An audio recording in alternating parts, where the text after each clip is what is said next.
Walking down the hall, there he is. Right. Yes, that's Jeff Dunham, all right. With a big Jeff. Suitcase. Hi, guys. Hello. Welcome to the Opie and Anthony show, sir. Thanks very much. I hope you weren't listening to the show. We were a little bitter there. No, I was trying to figure out what the McDonald's thing was. Everybody was talking, and I was listening. And... Yeah, you were listening to the whole thing? I don't eat it. Hey, Jeff. How are you? Yeah. It's probably a sponsor of yours in some way, shape, or form. Jeff Dunham's got a book out all by myself. Thanks very much. Yes, and it's a thick book. It is a thick book. How long did it take you to write that one? About 14 months. It was a pain in the ass. It really was. It was like I woke up, and you know, most autobiographies have ghostwriters, and we started with one, and the guy was very nice and did a good job, but after a couple chapters, I looked at, you know, as a stand-up, your words are everything, and I went, this is not me. I don't sound like this. Sorry. So we threw it all away.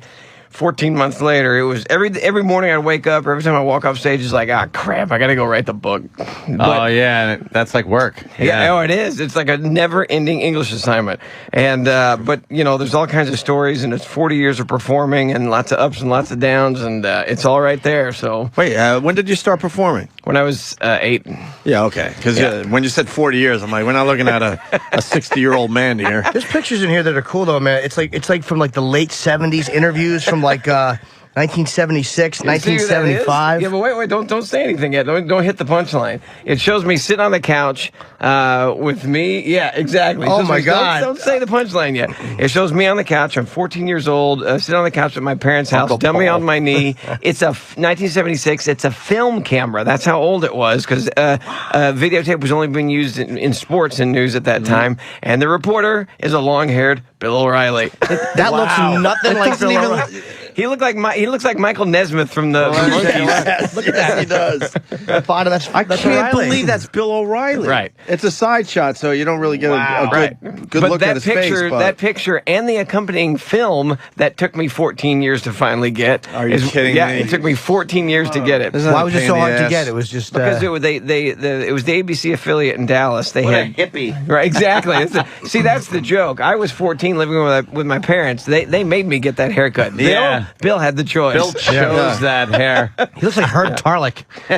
I gotta rub it into Jimmy a little bit. So you got a lot of great pictures. He has good photos, man. I'm sure the book is good too. But I mean, we all go to the pictures first, right? Pictures, right? Jimmy, how jealous are you of some of these pictures he's got? He's got George Burns. Yeah, he's Bob got some Hope. great ones. My favorite, the one I would want the most if I had any of them, Johnny Carson, would be Carson. Yeah, because I never met Carson. Wow. Yeah, that was a cool night. That was the first time I was on. I was on with them 4 times. They repeated one of them, so I usually say 5, but it was 4. Yeah. So, that was a Friday. You know, Friday night was the time with Carson. Now it's Thursday night is the best night, but Friday night, that was his night. It was the best audience, and that night it was Bob Hope, B.B. King, and me. Jesus. And it was like, that was awesome. And I look back at the tape now, and I just kind of cringe because, you know, that was a long time ago. But then that was an awesome night. And I did my little bit with Peanut and the jalapeno on a stick on stand-up.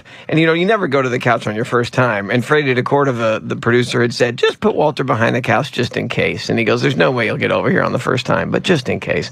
And I finished my stand-up, got ready to walk backstage, and the guy waves me over to the couch. And if I watch the tape, I can see this instant of horror in my eyes of like, what the hell? I remember I heard Letterman saying, talking to Carson your first time on is like talking to the guy on the $5 bill. You've seen him your whole life, but what the hell are you going to ask or say to him? Right. How much time did you have on panel though the first time? Well, I don't remember. I just kind of fumbled around a little bit, but then I pulled Walter out, and then I had all these lines in my head, and it was like, do you know who this is? Yeah, it's my wife's first husband. And, you know, and he starts looking at Ed, stop sending me all your damn mail. Don't you have some envelopes to lick? Those kind of things. Oh, right on, bro. Yeah, but at the end, though, Carson goes, you know, he thanked everybody. Jeff, thanks for coming. Hope you can come back soon. And Walters goes, yeah, well, it'll be a cold day in hell before you get me back here. So, and luckily, Carson laughed. Wow. Yeah, that would have sucked if it ended on a complete zilch. Yeah, and there are a couple comics you hear about that just completely died, and Carson would be angry, and he never came back. On the couch died? Both. Oh yeah, both, and you never got back. Can you name one of those guys? No, I don't want to. All right, that's fine. Hey, did Bob Hope talk to you, or you just get the picture? There's a couple stories in there. I actually I won a collegiate talent show, and that's how I got really started in big show business. And the woman that set all this up kept pairing me with Bob Hope around the country because he would always do these parents' weekends at universities. And so I was the opening act in a bunch of different Bob ones. Hope. Yeah. Well, here's a couple of the stories. My favorite one was before a show one night. He goes, he came up to me, he goes, so what are you doing after the show? And I said, well, I'm going back to the hotel. And he goes, well, and this was when I lived in California. He goes, why don't you get on the plane with me and Dolores and fly back to Burbank? And I'm like, Bob Hope's private plane. Okay, I'm there. And so I literally in the middle of the night, I'm sitting there going, how the hell did this happen? And if I said it once, I said it 10 times. No, Mrs. Hope, I don't know how to play canasta. Oh, she kept offering to play cards with you? Yeah, she wanted to play cards. I was like, I have no idea how to play that. What do you say to Bob Hope for all that time? I mean, he's a legend, but I would have nothing to say to him. Well, the sad part was he couldn't hear and he couldn't see. And he refused to ever wear glasses or hearing aids. So, you had to yell at him in simple sentences. And the funniest part was I did a young comedian's NBC special with him, and literally the cue cards were, the camera was a foot from his face, and the cue cards were right there, and the lettering was as big as Montana. Right in front of his face. Yeah, right in front of his face. We got to back up. You were warming up for Bob Hope. Right. When he was in that condition, was he still killing on stage? Oh, it was same thing with George Burns. There's a story in there about George Burns when I was working with him, and it was like same kind of deal. George was worse, though. You see this tottering little old man come out of this limo, and I'm like, what debt does he have to pay? How much money does he owe that he has to do this? And he shuffles, he can barely walk, and there's thousands of people waiting to see him, and I'm like, I don't even want to see this. This is going to be horrible.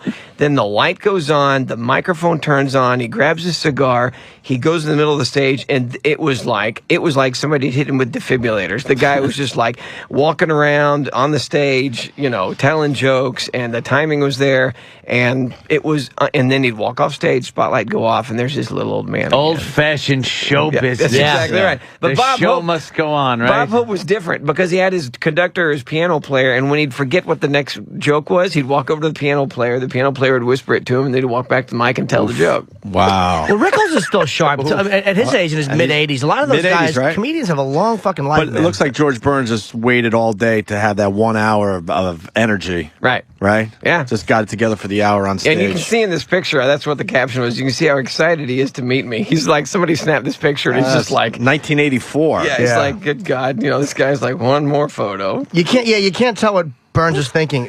You can tell he's not thrilled. Exactly. It's a very mediocre look on George Burns' face. Many of the pictures you have, Jim. I've never had a happy celebrity in a photo. Mickey Rooney, I was on the road with him. Do you remember a musical called Sugar Babies? Yeah. No, the name. Broadway Never back saw in the 80s. Was it good? Yeah, what they did I remember was... that one. Who was the woman that was in it? Ann Miller. Ann Miller, right. Sugar baby's a term, by the way, that a girl refers to herself when she has a sugar daddy. That's what a prostitute would put out on Craigslist. I'm a sugar baby. Yeah. Oh, you know that? Is that right? Yeah. I didn't know it was a musical. I didn't know that. Yeah. All right. But on the road with him for a year, and it was, the guy's nuts, freaking nuts. And he's 4 feet tall. Oh, he's tiny. And after I was in the show for about a week, he called me into his dressing room, and he goes, and I was doing pretty well, even with these old audiences. And he says, remember, stuck his finger in my face, and he goes, remember, the only reason you're here is so I can change clothes. Wow. What a dick. Put me in my place, and I just went, yes, sir. All right, thank you, sir. Yeah, what do you say to that, right? Yeah. You need the gig or want the gig. He was kind of right. I mean, you know what I mean? So there was a variety act there just so we could change clothes for the next sketch. Yeah, so, you were a time buffer. Exactly. You don't have to say that, though. Yeah, exactly. He was a dick. I met him But here. he's known to be like really abrasive. He found out I was a dirty comic, and he wasn't mean to me, but we took a photo together, and then someone's like, Mickey goes, give me a joke. This is recently, before his 90th birthday. I'm like, look, dude, you would not enjoy what I have to give you, Mickey. Trust me. I'm dirty. And he goes, oh, you should. And instead of laughing it off, he's like, you shouldn't curse. You'll lose the audience. Blah, blah, blah. It's like, shut up. Shut your face. But he was nuts. I mean, the guy... You wish, even when you're 50, you have the energy this guy had at 65. Rooney. I mean, Screw good Mickey God. Rooney. Yeah, but to carry on a conversation with him was just to listen. You never got a word in. Yeah, he holds court, right? One of those guys. Oh, absolutely. Yeah. And it's amazing. I'm very tough here with what I should have said to Mickey Rooney, but I actually listened to his lecture. I was like, no, you're right. I shouldn't curse. Like a fucking worm that I was. Then he walked away. Thank you. I just took my lesson. For the advice, sir. Yeah, good point. I'm looking at another picture here that is just frightening. Uh-oh. You build your own choppers? Oh, yeah. What the fuck's wrong with you? When did you start that hobby? Go look at rotorway.com. It's like, oh boy. It's now this company's been in business for decades. They build kit helicopters. It seats 2 people, goes 100 miles an hour. I'm working on the 4th one right now. I'll build them, fly them for a few hundred hours, and sell them and go do another one. They are pretty cool. You build them from scratch? From the kit, yeah. That's good. It worked out well for John Denver. What's the matter with you? Well, John Denver didn't build his. You know how much money you got? What are you, nuts? No, it's fun. I don't have much time anymore. But Yeah, we know how much he has. He builds his own helicopter. Oh, I get it. As a hobby. Yeah, built that's 4 a hobby. helicopters. But I know when we were like fired for 2 years, I built radio control helicopters. he's building the real I thing. could not imagine building the real thing. did you get good at flying them? Yeah, not too bad by the end of our time off. Right. Got pretty good. But the question I have is, okay, now you've been doing it since what, 1985? We're doing what? Building helicopters, Yeah. choppers. So 25 years, right? 86, right? But wow, damn. the first one you built, you were brave enough to try it out. Well, what you do is you go to the factory and they give you, you earn you get your license, and they teach you to hover. Then you go home and you master the hovering on and your new how high, helicopter. Jay? How high? 18 inches to 3 feet. Anything don't above fuck 3 around. feet. Piece of cake. Anything above 3 feet, the engine goes out and you're going to bend something. But yeah, the first time there's an air scoop underneath the belly of the helicopter, and I built the whole thing. And so the first time I'm out there and I get to hovering, and I'm hovering around, and I'd forgotten that I'd left a couple of bolts in that air scoop. So here I am hovering. I lift off, I move over, and there's a pile of bolts on the ground. It's like, what the? Yeah. So not good. Damn, not good. And now you're to the I point. did crash it once. Really? That story's in there. I almost killed myself. You don't have once. to give away all the Wow. stories because you want people to buy the book. But Yeah, I did roll it up in a little ball and got a concussion and was out in the middle of nowhere. And But now you're really good at flying these things, obviously. I guess you never know what. You know. He was a helicopter. What are you gonna do? Not much. Once that engine goes out, You There's got nothing one you shot. can really do. yeah, you got one shot. Right. Well, same with an airplane. You got one shot. Little collective, right at the right time. Right. One shot. So. Oh, And these go how high? Oh, the ceiling on them is 10,000 feet, but Jesus. But anything above that, and you can't think straight because there's no more oxygen. How left. high have you taken yours? I actually took it up to about 8,000 feet once, and I called my instructor back, and I told him, and he goes, why? And this was at sea level. I went from sea level to 8,000 feet. He goes, why did you do that? And I went, just because I wanted to see if it could. And and what if it couldn't? Yeah, he was not. By that time, though, literally in the middle of the summer, I don't know what the temperature was, but the gauges started freezing up, and At that height? oh yeah, at that altitude, in the middle of the summer in Texas, it was like, yeah. So anyway, Who knew about that? yeah. Damn, Building his own That's something. choppers. That's pretty cool. It is cool. I don't have the balls to do that. No fucking way, man. Is this your first boat? But by the way, before I ask you also, I saw a photo on the tour bus, which has like the a little work area. Do you build your own? Yeah, build the dummies. puppets? Oh, dummies. Yeah, and Ahmed is the one that obviously has gotten me kind of where I am now. But I just finished painting him yesterday. But Ahmed now has a son, and it's wrong. He's the half-dead terrorist. He's like half skeleton, half real face. I like the fact you named him Ahmed too. That's great. Instead of some politically correct name like Steve. Yeah. Or Steve the terrorist. yeah, it wouldn't work. Have you get out in any, I don't know, I'll just say death threats or anything? Oh, 'Cause- sure. Yeah, 'cause this is- Oh, sure, yeah. Yeah, the worst was after we had a song called Jingle Bombs. It came out, and obviously to the tune of Jingle Bells. But that was. Has it been 2 years now? I guess it's been 2 or 3 years that it came out. And, we got a couple of, we actually got a handful of them, and a few of them were of note. And, But since then, it's like, freaking Ahmed, we don't say he's any type of religion. We're not making fun of anybody. Sure, he's got the thing on his head, and he's from somewhere east of here. But, we never... all know. We all know. Yeah. But he says he's not Muslim. We're not making fun of anybody, except, he has a weird accent, and, Right. we all know, he's a Jeff. failed terrorist. Does he say he's not Muslim? Yeah. It's probably a smart move. Yeah, he says he's Don't cut my head off. Yeah, please. exactly. 'cause He that- says he's Scientologist, and then later he says he's Catholic because he's, so. That brings us to the next, I don't know if it's a question, but your YouTube videos, Jimmy was, how many views, Jimmy? I guess the total is over 400 million on I guess a few of them. Yeah, Total. they've gone over. You got one of the, when you look at the biggest Top YouTube, viewed. the top viewed videos of all time, you're right there. Yeah, it's sometimes it's up at the top 5, sometimes in the top 12. Do you still check it?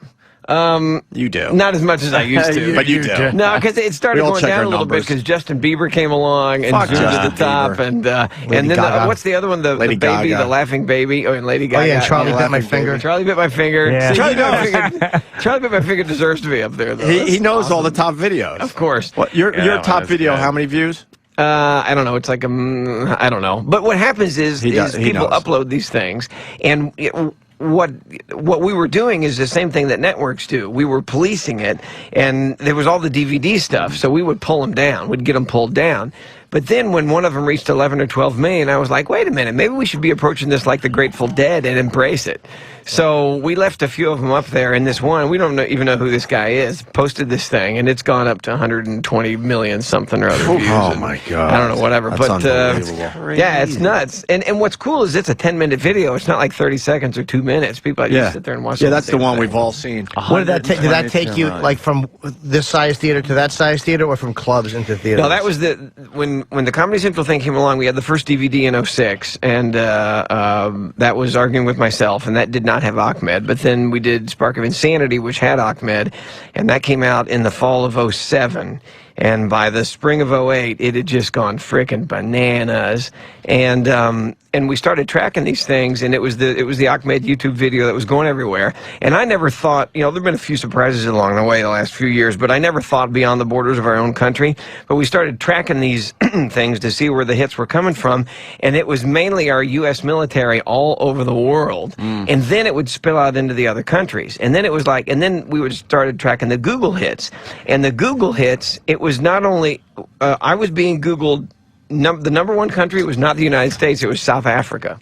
Wow. Yeah. So, and then we realized, oh man, we could start touring these places. So that's why we started. We've done a couple of European tours. We've gone to South Africa. We've gone to Australia. China's on the books. China. How the hell am I going to do my act in China? But we do these Scandinavian countries where English is the second language. It shows how much, they emphasize a foreign language and we don't, because they got it. They got the sense of humor. They knew all the characters. They get all our TV. But it's English. That's not a foreign language.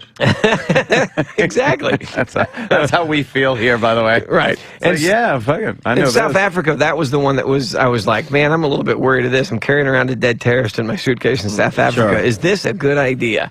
But we had security, and everybody was really nice, and it was unbelievable. Crowds. And, not to toot the horn a little bit, but these were big audiences. These weren't like 400 seaters. These were 5,000-6,000 seat venues, and we did 9 of them. So Wow. yeah, In South Africa? Yeah, and it was crazy, and it confused. That's every white person in South Africa. That's exactly right. 'Cause I was like, what is up with this? I thought we're going to have, at least 50-50. No, it was all white people. Wow. But only 3% of the population is white there. Yeah, yeah. And I guess you're right. Jesus, Willie Tyler would make a killing over there. I love Exactly. it, Do you get along with other ventriloquists, or is there no Oh, no, sure. competitiveness for you? We have a ventriloquist convention every year, which is kind of frightening. And I've been going every year since 1975. And it's You're the Biggest one there, obviously. well, Who's number 2 at those things? I couldn't even give you a number 2. There's a handful of guys that have been All doing right, it name number 2 Yeah, right who's now. number 2? that comes to the convention. Senior Yeah. Wences. It's still Who's another big ventriloquist? Yeah. Well, he's I only don't- come once, but there's Terry Fader, the guy that won America's. Oh, sure. Yeah, Got Talent. He's only come once, though. Whatever happened to Maybe twice. Taylor Mason? Yeah, he didn't come to the conventions, but yeah, he's out there. You bring up Terry Fader. That guy is a rock star too. He's right there. Yeah, he's got his show in Vegas, and He won we America's are- Got Talent, and now he's just I don't know, probably pushing a billionaire at this point. Yeah, I mean our acts are polar opposites. Sure. Yeah, if you like his show, you'll hate mine, and vice versa. Right. Yeah. So yeah, I mean, he does a took great off. job. He sings, and everybody loves him, and yeah, but it's a whole different ball. Do you like No Jeff Otto? Dunham. I don't know, whatever. It's different. You like Otto? Oh yeah, Otto and George, they're Yeah. awesome, man. I used to carry a couple of Otto's audio clips on my laptop. Just ones, Yeah. I don't want to repeat in mixed company. It's awesome. I haven't seen him in a while. He's doing well. He was in the other day. We should see him probably all had the him in time. today just to say hi. Yeah, He's hysterical. He's bitter. And George, He's bitter. Didn't he sell the original George to like David Copperfield or something? He or a copy. Copperfield loved him and was Oh, kind yeah, of yeah. obsessed with him. Right. I don't know. I And don't then he know. bought a new George, yeah. Yeah, he had a new George made. Made He's by the he's got same the guy. head moving. He's got a whole bunch of stuff going on. Otto should just be bigger than he is. We've been saying it for years. We did, But he's, Yeah. filthy. He's a sick man. Yeah. In a good way. Hilarious. But everybody, he's a guy that Everyone comedians knows him. love him. Yeah. Yep. I've never heard one comedian not like Say, I hate Otto. that guy, right? No, Yeah. I mean, or not think he's funny. Not one comic. This is what he hates as a ventriloquist. He hates when people not refer to the puppet as a dummy, but when they refer to it as an outside, like, hey, is George going to drive? He really wants to spit on people. Does that annoy you? Is there a way people will refer to your dummies that really just annoys the shit out of you? Well, it's funny because people that, if they're around me or us, management or whatever, family, we start. Notice I said management before family. How sad is that? Yeah. Smart, actually. Family doesn't put you in arenas. Everybody refers to the characters as if they're separate people from me. And at first you think, what is wrong? But then it just kind of makes sense. It's just easier. You talk about Walter as if he's a real person. Because, it's not, I made Walter say, it's Walter said. Right. Yeah. And at first it's kind of disconcerting. But then Well, it the just kinda puppets makes talk in sense. your book, too. That's just, Oh, yeah. That's creepy, Jeff. The publisher and I creepy. went round and round about that, and I thought, I don't know if this is a good idea. But then when I started doing it, it's like, oh, this is kind of cool because Yeah. it breaks the book up. But yeah, we had little illustrations of the characters, and they all interject their own little jokes and stuff inside. And you broke into movies, obviously. Not really. I mean, I had a very small, teeny tiny role in that. It's a thing. start. But You yeah, know I what, was can I tell you? We're talking about a dinner with dinner for Schmuck. schmucks. Yeah. You were the only thing I enjoyed of Oh, that movie. come on! I have to say it. I thought that. Man, I love that movie. But your scene was unbelievable. Well, that was You the- want to explain your scene in that movie? Yeah, well, the one where the giant dinner scene, Right. and it's literally, I guess, is it 10 or 12 people sitting at this table, and it took us 2 weeks to tape a scene that ended up in the movie that was probably, 2 minutes, 3 minutes long? God knows how long it was.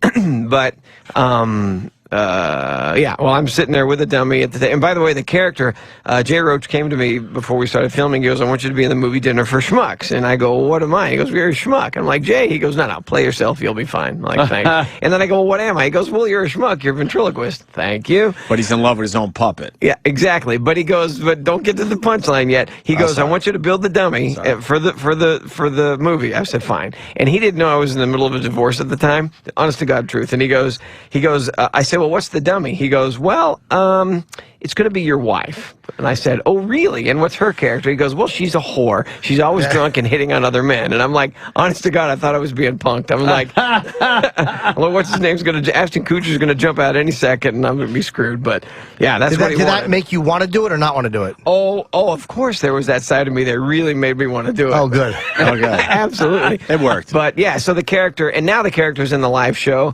and it's kind of cool because I've had the male side of things for so many years with Walter, bagging on women, and now I've had to hire a couple of female, middle-aged female writers to come in and do the voice, write her, because we don't get it. And I got 3 daughters, I don't understand their point of view. Get it? So, no, I don't understand their point of view. We really do have no interest in what they no have idea to say. what they're thinking, saying. It's all drivel. That's right. Spanx. Do you know what Spanx are? Yes, I do. How do you know that? Because I should be wearing them with my man tits.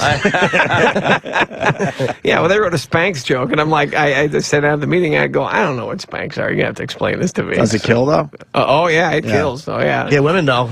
It's like a modern day kind of a girdle Is it a thing. girdly thing? Right. Holds all the, as she says, holds all the jiggly stuff in very tightly. Holds in a world of hurt. Well, you were good. You were definitely really good in the movie. Oh, I mean, thanks. you weren't in the movie a lot, but it was a relief. Trust me. Well, that's the next step. We hope, I don't know, our TV show lasted for 10 minutes, but we learned a lot from that thing.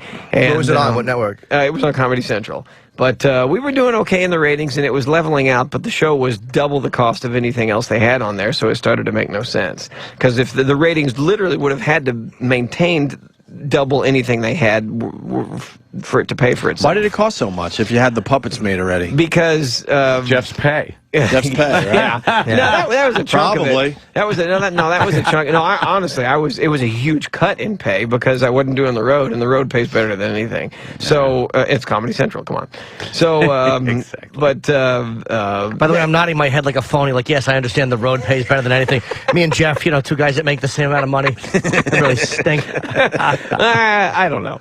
But no, we had a lot of people on staff, and it was like, you know, we were all, it wasn't a green screen. I was operating these characters from all these different angles, and we had a lot of green screen in there, and it just got to be really expensive. A lot of folks working, and it would have been fun to keep going. But so now we hope to get into films, and, you know, I mean, there's so many, we can do some kind of buddy comedy or an Ahmed Christmas, you know, thing where he's trying to find the root meaning of Christmas or something. There's got to be something there somewhere. Yeah, it sounds like there would be. Well, you did a Comedy Central Christmas, I know, right? I saw that. Yeah, we did the stand-up 2 years ago, the special, and that went really well. And the DVD, it's crazy. If you go on Amazon and look, I mean, these DVDs have been out since 06, 07, and 09, 08.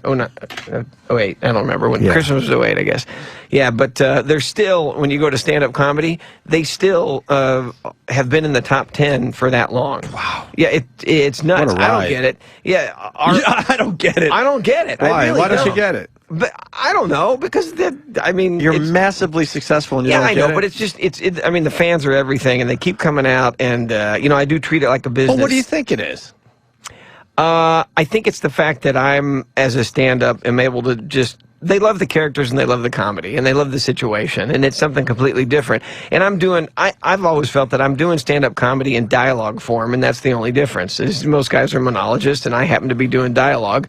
And I think that because of the characters of what they are, I'm able to push things a little further. I mean, you know, you're not going to find a stand-up comic dressing up like a terrorist and jumping around on stage and saying, "I'm going to kill you." You know, his career would last not very long. Did you ever do stand-up without the puppets? Yeah, I do my first 10, 15 minutes of the show, but I've never done stand-up on my. It's like there's too many great guys out there doing stand-up. Why do I need to start? But you do a little bit before. Yeah, just to set my character and let people know that I'm a person. I've never too. seen a Jeff Dunham show. I want to go now. I haven't either. But I'm happy for him. As a fellow comic, it's always good to see guys doing 6,000 seats. Yeah. I'm looking for a rope right now for myself. 6,000 seats on a Tuesday night, you know. It's amazing. Did you ever have to go through that you know, ventriloquist or crazy thing growing up? And yeah, but it's a little awkward when you're in your teens with a dummy. People kind of look. Oh yeah, no, I don't it's think sad. it's a chick magnet. No, it's a sad thing. Yeah. Here's the worst. Here's the worst / best story. When I was in junior high school, I didn't have the $50 to go to the studio to have my headshots taken, so I would show up at school on school picture day. I would always show up with a dummy. And the guy would go, "What?" And I go, "Can't I just have the school picture taken with a dummy?" The photographer would go, "Okay, back up 3 feet and take the shot." And I did that every year from 7th grade through 12th grade. I was sitting down with my daughters a couple of years ago looking at the yearbooks, and they were horrified to see that every single school picture I had with me with a dummy is the saddest thing ever. Wow, that is. It's really sad. Yeah, It's like realizing that you're living with a psychopath. And it goes way. It's like when Shelley Duvall was reading Nicholson's book, and she realized he was nuts all along. But see, the reason I think I didn't get beat up on a regular basis is because I get up on stage and I do what no one else could. I'd make fun of the principal, I'd make fun of the teachers, I'd make fun of the school food, so I'd make fun of the stuff that nobody else could say. All through the dummy. All through the dummy, so there was a level, I guess a kind of level of coolness there, so I didn't get beat up all the time. Did you see Magic growing up? Absolutely. I took a girl to the movie Magic. That was 1978. That's with Anthony Hopkins, Burgess Meredith, and Margaret. And he, of course, is the crazy ventriloquist that ends up killing his... Yeah, Fats is the dummy. That's right. And I took a girl to that, and she never spoke to me again afterwards. Yeah, So- it's a creepy movie. Yeah. I don't know if it holds up. I haven't seen it in many years. I haven't seen it in a but long, long time. It was great at the time. Well, the best thing in the movie, though, to me, was the trailer. It was just the dummy. Abracadabra, I sit on his knee. Yeah. Yeah, dead. Yeah, you are. Didn't he say, Pocus, you're dead. we are dead, Right? or we are dead? Yeah. Hey, can we see? I got to see the dummy. You got to do what? You got to see Walter. I gotta see Walter. See, after all this, I this have is what's to. weird You about brought this. it in here. Yeah. Do you remember talking to us? It's a story I tell all the time, and you probably don't, and that's fine. Right. We were doing radio in Boston, and you called our show, and you were doing the whole thing. I think it was Walter. Right. And we stopped you and said, "Are you sitting in a hotel room by yourself with the dummy, or are you just doing his lines?" And you're like, Yeah, I'm here with the actual puppet doing this phone interview. That was, of course, a lie. Yes. Yeah, I never sit alone in the hotel. But when I go to the studios, I do carry him with me. Yeah. You'll do it alone on the phone? On the phone, yeah. You don't actually need the puppet to do his lines. No, I don't do that. Yeah. I've been meaning to ask you this for years because we tell this story every once in a while. Well, still the funniest thing to me, though, is when I go in the studio and the engineer will come in or whoever, even the jock, and they'll push the microphone and they'll get 2 mics and push one in front of the dummy. In front and of the it's dummy. Like, you know, we're all adults here. There's no real sound coming out of that. Sound doesn't come out of the mouth. No. Yeah, but thanks for believing in the magic. But I don't know, but when we had Otto and George on at NEW, we took a break, right? Commercial, and we're all just doing our thing, what we do, right? Right. And we look over and we see that George is reading the newspaper, and Otto wasn't. And the eyes are going back and forth. We didn't know Otto that well at this point. Yeah. Like, what is that about? It's And we don't freak know. us out a little bit. We don't know if he was fucking with us. Like, I'm gonna really fucking play this up for these guys. Yeah. Well, yeah. There's a story in that book. One of the at the ventriloquist convention one year, there's a woman, and I called her Fran in the book. That was not her name, but she showed up at the convention one year, and she had an exact duplicate of Fats, full size and everything. You know, that head is huge on that dummy. So she shows up with it, and she would just carry this dummy around everywhere, to the coffee shop, everywhere. And one day I was walking down a row of hotel rooms and happened to glance over at the open door, and there was Fats in bed with the covers pulled up and the TV was on, and she was walking out the door by herself. And I stopped and I went, so Fats is watching TV? She goes, oh, he loves watching television. And this one was freaking serious. And she goes, and he has the best though is he has a car seat and he drives around with me. And I'm like, this lady's nutso. She never came back, but yeah. What a kook. You know whatever happened to her? I have no idea. No idea. Okay. Fats Not killed a her. clue. Yeah, obviously. What do you think happens with that? Where it's somebody like really wants to humanize it, so they don't realize that they're doing it. There's got to be some kind of psychology to that. Yeah, ventriloquists are an odd breed. Well, every art, every whatever, even stamp collectors, there's always the weirdos in the group, right? The ones that are way too serious about it. And that's what it is. We have 400 people that show up every year, and 8 of us are full-timers, and the other 392 are the weekend warriors that do one show a month and are way too serious about it. They're not dummies, they're figures. You don't have to be. You don't have to go to right. those conventions anymore, Jeff. Someone's got to tell you. I Enough of those people. Okay, You know what? you're touring the world now. Yeah, but I was there. I grew up at those things. I learned a lot, so I do actually go every year and give a lecture or two. And he's the king of them, though, man. He's the king. Now, how could you not go somewhere? Where there was a time you were going to the conventions as a single guy. Did you get some action? Conventions are known for this stuff. Yeah. You got a good story there. Do you really want to be the guy that slept with the nutty ventriloquist? I don't know. not me. I'm not going to find the chick. Oh, there's other things. Yeah, I'm not going to find the chick ventriloquist. Oh, he's got to go? Yeah. No, there are couples that show up that are married couples that are ventriloquists that do their act together, and you just want to go, oh man, come on. That's no bueno. How horrible. That would be Rich and Bonnie if they were ventriloquists. Exactly. Her with that idiot on her lap. Yeah. That would be But not to get back to it, but all this stuff is in the book, and again, I'm very proud. No, we're happy for you, This is Jeff. your first book, right? Yeah, and there's some funny stuff in there. There's some poignant stuff. I go through the divorce. That's always horrible, especially with 3 kids involved. And Did she kill you? Did she kill you? What do you mean? Did she kill me? Oh, in that Money-wise? part of it. Oh, it's Knowing not- that you have 3 daughters, did she go a little easy on you? Oh no! Somebody asked me. They go the other day. They said, "Say, doing what you do, what is the most difficult word to say?" And I said, "Well, alimony." Thank you. You knew her before you were famous? Take it. Did you know her before you were really famous? Oh, yeah, I was on Carson and all that stuff long before I met her. So at least all these characters and stuff. But were she helped established. build, the dummies, right? Man, She helped write the act. Ant right? went through the same thing, Jack. Yeah, so I went he through can that. speak your Is that language. right? Fascinating. So you were no one before she came into your life. I was putting How did in they get air away with conditioning that? and heating ductwork when were we you- were married. were you really? Yeah. Oh, see, now that wasn't the way it was with me. I was off and going, and everything was going off and sailing long before I met her. Well, thank God you had a prenup, though. At least you had that to take care of things. Oh, dude, why do you got to drive the knife? No, we married for love, of course. Does she do commercials for the lottery? Her and my wife? Exactly. Ding, ding, He ding. got Oh, killed. yeah. That's why he's touring the world. He's trying to get his money back. fantastic. Well, it does suck. That check every month is like, son of a gun. Damn, At least I was able to leave my dummy behind, though. You still have to pick one up. That's right. Yeah. Are you still friends at all, or is that tough? She is. I have moved on, and I'm very happy. I have a girlfriend. We've been dating a while. Nice. And we go everywhere and do everything together, and it's a blast.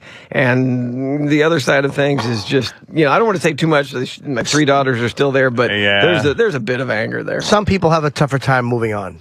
Okay. In life. You're right. Exactly right. That's cool. Thank you, Jim. That's perfect. Some people have a tougher time. I don't know if you can answer this. Who ended the marriage? It was kind of mutual. So why the anger then? One side's always a little more mutual than the other. Yeah, exactly. One side can still go out and fuck a lot younger people because one side makes millions. Honest to God, 2 years later, yesterday morning, she actually tried to run me off the road. Wow. See, that's 2 years later. It's amazing. Yeah, I was 2 driving. years after the fact. I dropped one of my kids off at school. She dropped off the other one, and I look in my rearview mirror 3 miles away from school, and I go, surely not. Here comes this big old Escalade, and right up my butt, and then zoom right in front of me. She didn't try and run me off the road, but she certainly cut me off very quickly, and I'm like, oh, come on. Right. Hey, what the hell are you doing? Yeah, that's right. And Walter started yelling out the window. They're saying that you have to go. It's in big yellow letters. I guess you have other press. The book is called We didn't get to see the dummy. Oh, we get to see That's all Walter. right. We'll come back. Yeah, you come back with Walter. You guys were Jeff. awesome. Thanks very much. All This by is just- Myself. Is it out today? Tuesday? It comes Usually out book today. Awesome. Jeff Dunham, everyone. Jeff Dunham. Thanks a lot, Jeff. Thanks, guys. All right.